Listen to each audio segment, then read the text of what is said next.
gospel artist Kierra Sheard recently released her first book called The Vibes You Feel, where she shares what she learned about life and relationships through the Holy Spirit. Right in the book, I no longer question the things I sense. Yes. I take them as memos from my heaven-sent messenger on the inside. The vibes, the instinct, the intuition, and the nudges are the Holy Spirit advising me to stay in or get out. Yes. How did you, or when, because you obviously you're gospel royalty, you're part of a faith-based family. Yes, so this is a message I'm sure you've heard your own, like, peace, be still, know that I am Yes. God. Yes. All of that. But how did you learn to hear it and listen to it?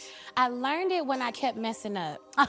when I kept messing up, when I kept wasting time, when I kept getting heartbroken, when I was repeating cycles that I know the Lord didn't mean for me to repeat. I began becoming immune to dysfunction and toxicity, and I knew that God had called me to Take operate. me back to that. What is that feeling like, being immune to it? So that sounds like it's around you and you're just letting it live around. Yes. So from being in relationships, it can be, a dating relationship, or it can be just a friendship. And because you want people around so bad sometimes, you just settle for what you know is wrong. And sometimes when you settle for that, you forget who you are.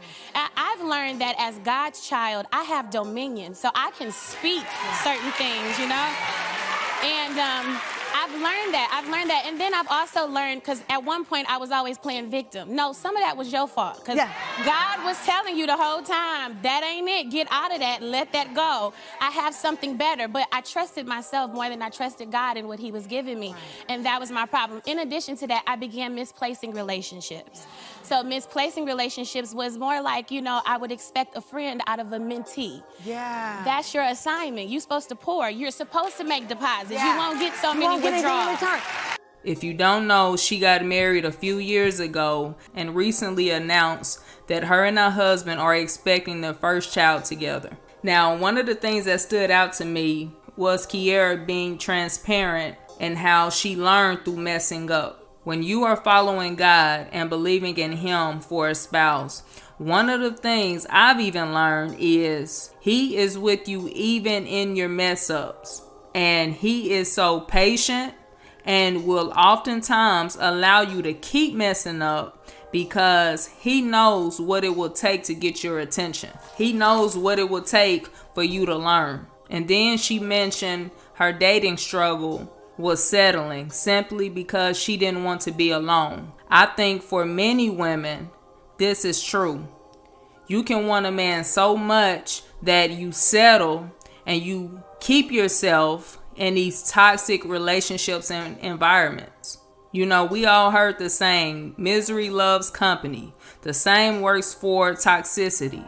Toxic people love toxic relationships, and the only way to break free from it is through accountability, which is also another thing that she mentioned. She had to break out of playing victim. And the truth is, this is an issue that many women struggle with because it's easy to point the finger, but it should get to a point, especially if you are truly seeking God, you will have to be real with yourself. It gets to the point where you have to ask yourself, why do I keep wanting to be in these toxic relationships? And here's a tip of advice. You can never expect a real man, real, not perfect, but real, until you can be honest and faithful to God first.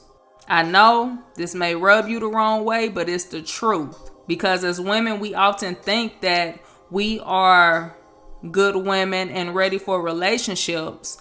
But if we can't even be faithful with the little that we do have, if we can't even open up our word and allow God to renew our minds, we are not ready for a relationship. Before God can entrust you to someone, he has to test your heart. And one of the things you will learn, especially if you are in a waiting season, is how to be content in him. I believe that Kierra's testimony is something we can all learn from. If you enjoyed this video and would like to hear more on the topics of relationships, let me know in the comments. Be sure to like, share, and subscribe.